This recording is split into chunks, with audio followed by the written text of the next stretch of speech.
8 फेरों का 8वां वचन।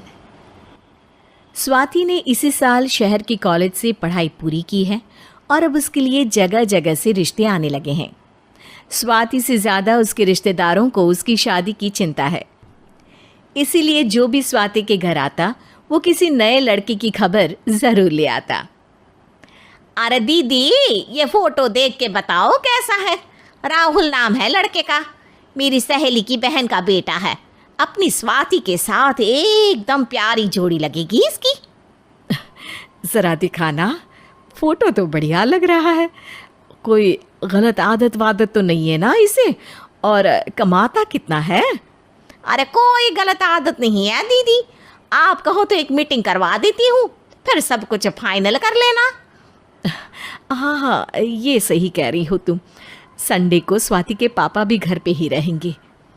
बुआ फिर वहाँ से चली जाती है और रात को स्वाति की माँ उससे कहती है, स्वाति बेटा, आज कमला बुआ ने एक लड़के की फ़ोटो दिखाई है। संडे को वो लोग मिलने आ रहे हैं, तैयार हो ना तुम बेटा? अरे मम्मी, आप कहाँ कमला बुआ के चक्कर में आ जाती हो? अभी इतनी जल्दी कोई शादी वादी नहीं करनी है मुझे। अरे बेटा, अच्छा लड़का है, बुआ जानती है उसे अच्छे से। हाँ स्वाति बेटा, एक बार मिल तो लो, बाद में देखेंगे आगे क्या करना है। वैसे तो कमला रिश्ता लाई है तो मना करने का तो कोई सवाल ही नहीं उठता। संडे की सुबह होती है और कमला बुआ राहुल और उसके मम्मी पापा को लेकर स्वाति के घर आती है। अरे आइए आइए भाभी, इसे अपना ही घर समझिए। इनसे मिलिए, ये मेरे भैया और ये मेरी भाभी हैं। नमस्ते भाभी जी, ये है हमारा लड़का राहुल, सरकारी नौकरी की तैयारी कर रहा है ये। वैसे आपकी बेटी कहाँ है? अरे स्वाति बेटा, बाहर आ जाओ।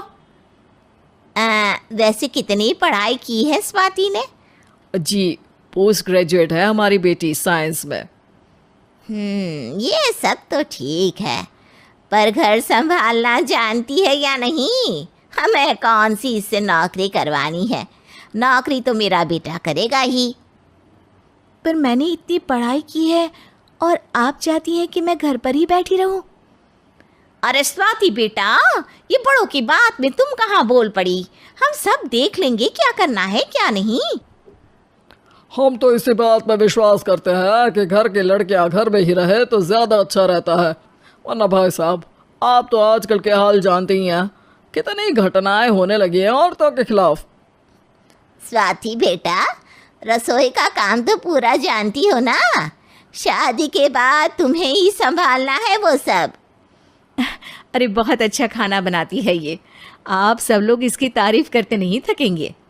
लो भाई, हो गई मीटिंग, अब शादी की तारीख फाइनल कर लेते हैं, क्यों भैया?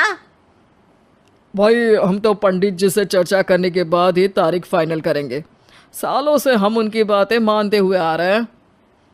लड़के वाले और कमला बुआ की बातें सुनकर स्वाति एकदम नाराज़ हो जाती है और उसे लगने लगता है कि शादी के बाद उसे घर पर ही बैठना पड़ेगा। लेकिन घर वालों के आगे उसकी एक नहीं चलती और उसे शादी के लिए हाँ कहना पड़ता है। शादी का दिन आ जाता है और सब मंडप में जमा होते हैं। अब फेरों का समय हो गया है, अब कन्या अपने वर से 7 वचन मांगेगी। आप किसी धार्मिक आयोजन में जाएं तो मुझे भी ले जाएंगे।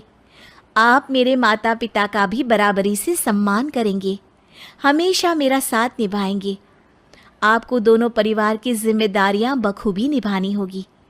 हर ज़रूरी बात में मेरी भी राय लेंगे। आप सभी गलत आदतों से दूर रहेंगे। आप मेरे अलावा किसी और औरत से कोई गलत संबंध नहीं बांधेंगे। ये 7 वचन पूरे हुए, वर क्या तुम्हें ये सारे वचन मंजूर है? जी हाँ पंडित जी, मैं सारे वचन अच्छी तरीके से निभाऊंगा। अरे वाह वाह, बढ़िया तरीके से सब काम संपन्न हो गया। तो इसी के साथ विवाह संपन्न हुआ और आज से ये दोनों पति पत्नी हुए।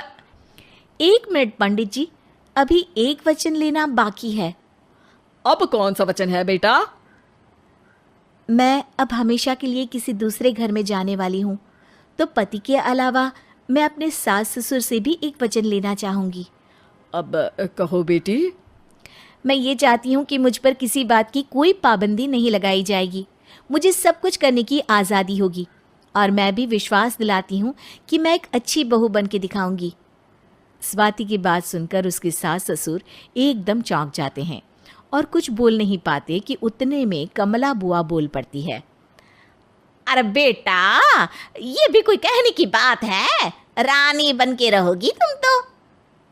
वचन देने से पहले सोच लीजिए, क्योंकि शास्त्रों में वचन ना निभाने वालों के लिए नरक से भी बदतर सजा लिखी है।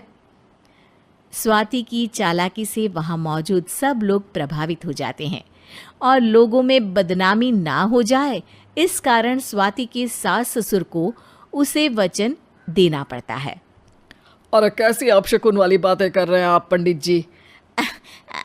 हमें मंजूर है बेटा तुम्हारी शर्त। स्वाति अपनी समझदारी से अपनी बात अपने ससुराल वालों से मनवा लेती है और खुशी खुशी राहुल से शादी कर लेती है। अब से हर शादी में मैं खुद 8 वचन दिलवाऊंगा। ओम मंगलम मंगलम मंगलम।